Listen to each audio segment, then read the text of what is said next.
har valgt at definere branchen som luksusvarer i Europa, og herunder er det så luksustøj, smykker, drinks, parfume, ure, håndtasker, kufferter og skriveredskaber.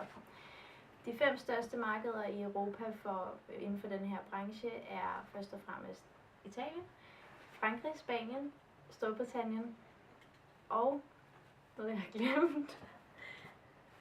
Kan man klippe det ud? Mm. Og Tyskland. Fuck, det var kedeligt. Top 3 over de virksomheder, der har den største brand value, er i følgende rækkefølge: Louis Vuitton, Hermès og Gucci. Ud fra den branche, vi har valgt at definere, har vi så også gået igennem en model med Porter's 5 Forces. Og først og fremmest vi kommer ind lidt på rivaliseringen mellem de eksisterende virksomheder i branchen. Ja, og vi har taget udgangspunkt i, at rivalisering er meget høj i blandt de eksisterende virksomheder.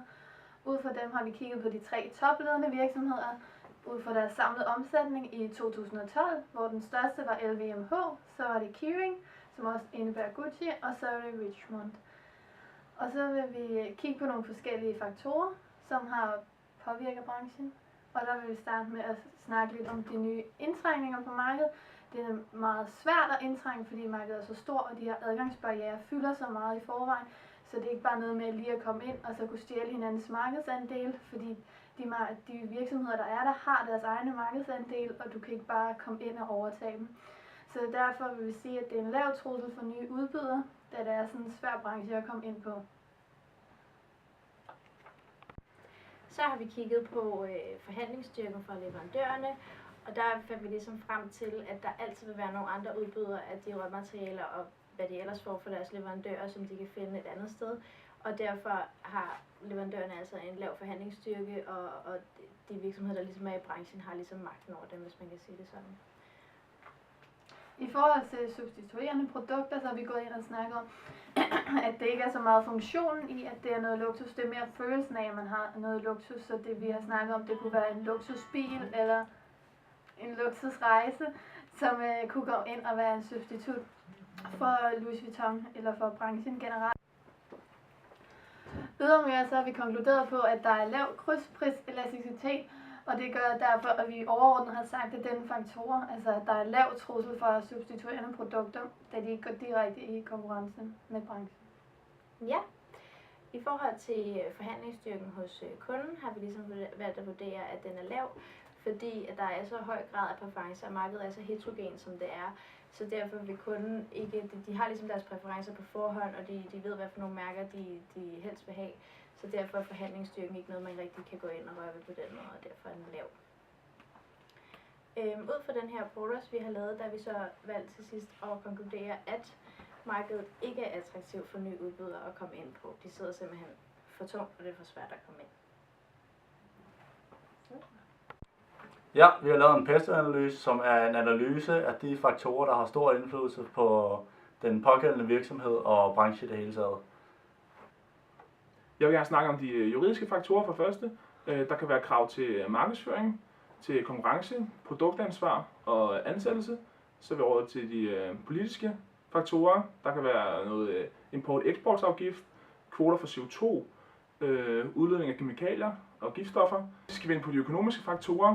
Der kan være konjunkturudsving, der kan være fri handelspolitik, der kan være noget fælles valuta inden for de forskellige landsområder. Yeah. Så er der de miljømæssige faktorer, hvor der er indblik på CO2-udledning, kemikalieudslip og spildevand, og de teknologiske faktorer med teknologi versus håndarbejde, lager og bestillinger. Og til sidst de sociokulturelle faktorer med økologi og dyrevelfærd, mobilitet, CSR og bæredygtighed. Så vil vi kigge lidt på konkurrencesituationen, og branchen er som tidligere nævnt luksusvarer i Europa, og de 3 topledende virksomheder er LVMH, Kering og Richemont. Så har vi taget udgangspunkt i, at hvis vi kigger på de 3 virksomheders produkter, der mener vi, at kunden foretrækker en bestemt virksomhedsprodukt frem for et andet, og derfor er der tale om heterogent marked, fordi på den måde har kunderne nogle præferencer over for produktet. De kan samtidig vælge mellem forskellige design, modeller og farver ved de enkelte forskellige virksomheder. men uden at det påvirker priserne på det store marked. Da der er ingen virksomheder, som direkte dominerer markedet, er der heller ikke nogen decideret prisforskel mellem produkterne, der udbydes, fordi generelt for hele branchen, alle deres A-kunder, har slet ikke nogen interesse for prisen. Det er mere, hvad de gerne vil købe, som de køber, da de generelt har en høj indkomst. Derudover har vi konkluderet, at der er rigtig mange store udbydere, og der er rigtig mange af dem, så derfor er det monopolistisk konkurrence. Da hver virksomhed ligesom har oparbejdet en lille form for monopolstilling gennem differentiering inden for produkt, pris eller distribution. Og derfor vil det være meget minimalt, hvad de forskellige virksomheder hvordan de kan justere deres parametermix efter deres konkurrenter. Derfor vil det også være en meget lang reaktionstid, og parameterindsatsen vil være langsom, hvis der overhovedet forekommer nogen. Og det vil gøre, at vi har med at gøre med en tilbagelænet konkurrencetype generelt for hele branchen, og overordnet er derfor for branchen, at de differentierer sig mere med deres design. Hver virksomhed har ligesom deres eget logo eller deres eget brand, som vi kan differentiere sig med.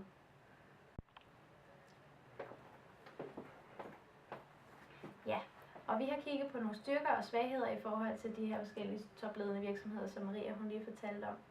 Vi har så valgt at tage ikke de vigtigste, men dem vi lige vil vælge at lægge størst fokus på lige nu.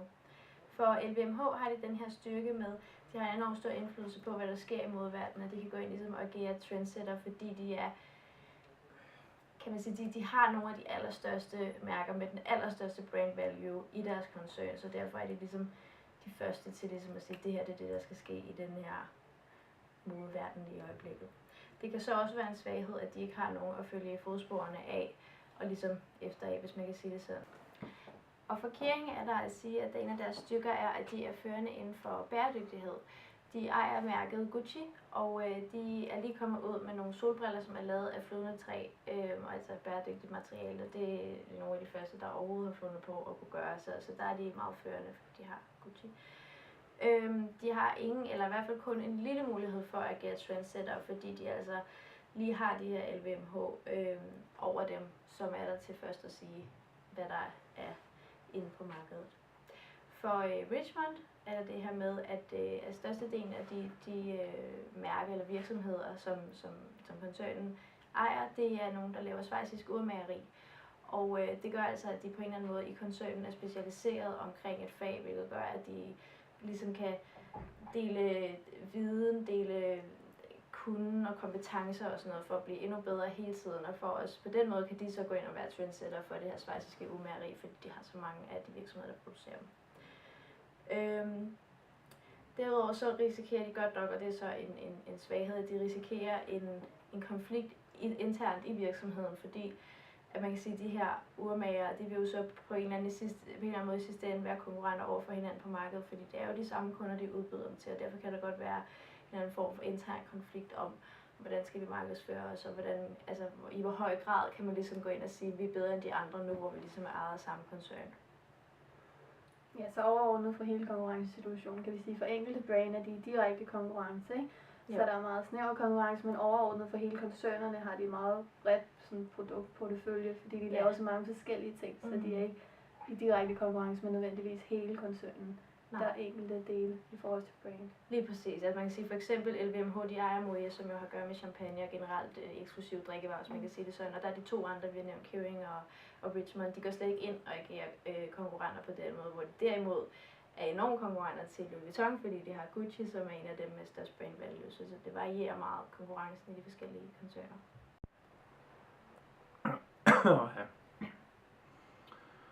Ja, ud fra vores analyser er vi kommet frem til, at der er de her muligheder og trusler i branchen. Det første kunne være, at det kunne forbedre CSR. Det gælder hele branchen. Der kunne forbedres både miljø, dyrevelfærd, bæredygtighed og produktionsmedarbejderne samt deres vilkår. En anden mulighed kunne være at fokusere mere på Asien. Man kunne fokusere mere på det eksklusive Asien. Frem for A-segmentet rejser til Europa for at købe produkterne.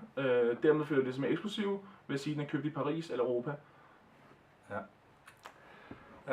Så har vi nogle trusler, og den ene trussel er kopivarer, som er en stor trussel for de her dyre producenter og mærkevarer. I forbindelse med det er der et forbund, som hedder ACTA, som prøver at forhindre kopivarer. Men der vil altid være kopivarer på markedet, hvor et fjerde segment vil være interesseret i at forfalske den her rigdom. En anden trussel kunne være, at C-segmentet, som er prisfølsomme, skifter til lidt billigere producenter, som ligger i et niveau eller to under. Eksempelvis Michael Kors, som sælger bælter for 500 kroner, i stedet for Louis Vuitton og Gucci, hvor de koster 1.500 kroner. Danske kroner.